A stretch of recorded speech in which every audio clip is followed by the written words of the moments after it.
Hi,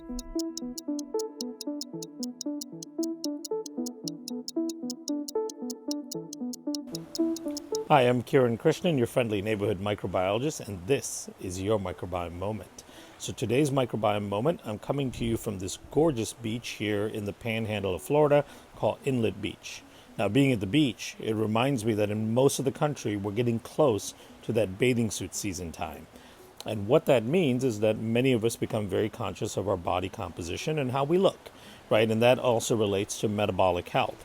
So today I wanted to talk about the role of the microbiome in metabolic health and body composition.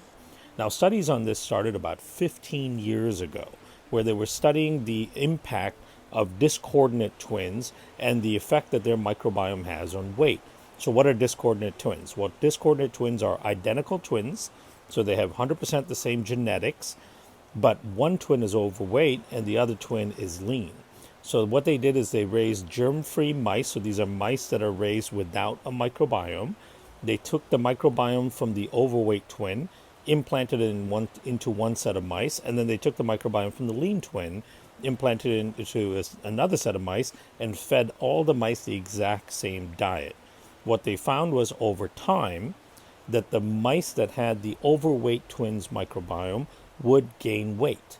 The mice that had the lean twins microbiome would not gain any weight, right? And remember, they're feeding all of these mice the exact same diet, the exact same number of calories, the exact proportions, the exact frequency, and everything. The only difference was one set of mice had the obese twins microbiome, the other set of mice had the lean twins microbiome. And then they could switch it, where they could dose these mice with heavy antibiotics to kill off most of those bacteria, and then they take the mice that have become obese and implant the lean twins microbiome, and the mice that stayed lean and implant the obese twins microbiome, and then continue to feed them the diet, and then the reverse would happen, where the obese mice that now have the lean twins microbiome would start to lose weight.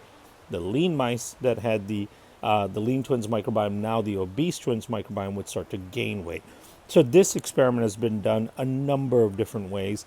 There's been lots of studies on the impact of food, your microbiome, and your weight.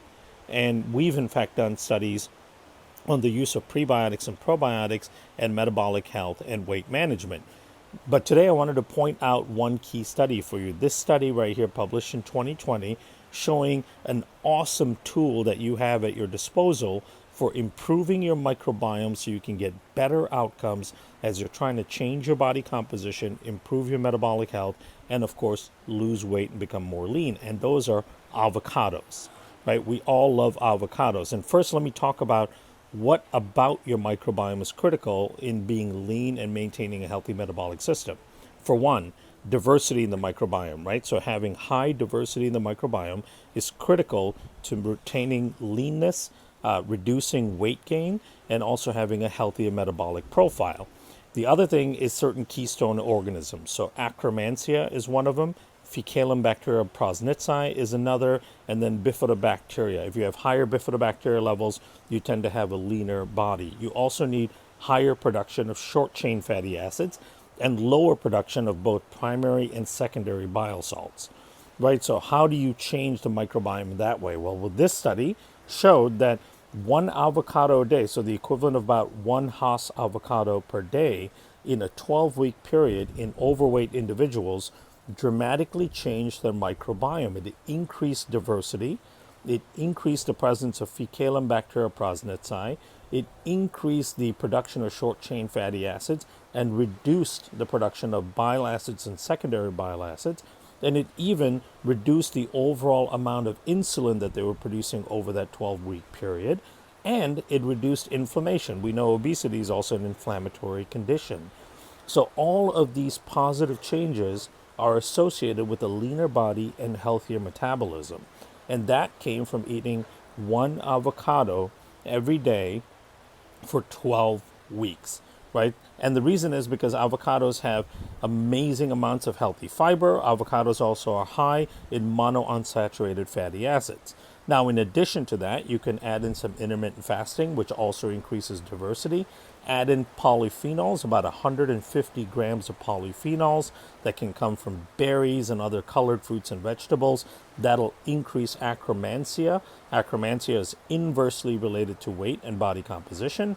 And then you can also, of course, add in your favorite exercises and movements and so on. But increasing diversity, increasing acromantia, increasing fecalum bacteria, increasing short chain fatty acids, and of course, reducing the production of bile and secondary bile acids will have a huge impact on your overall composition. So as you're going into your bikini season or your bathing suit season, you're worried about your body composition, make sure you are focusing on your microbiome, because one thing is clear, that without changing the microbiome, you cannot completely change your body composition. You will always struggle with weight and weight issues.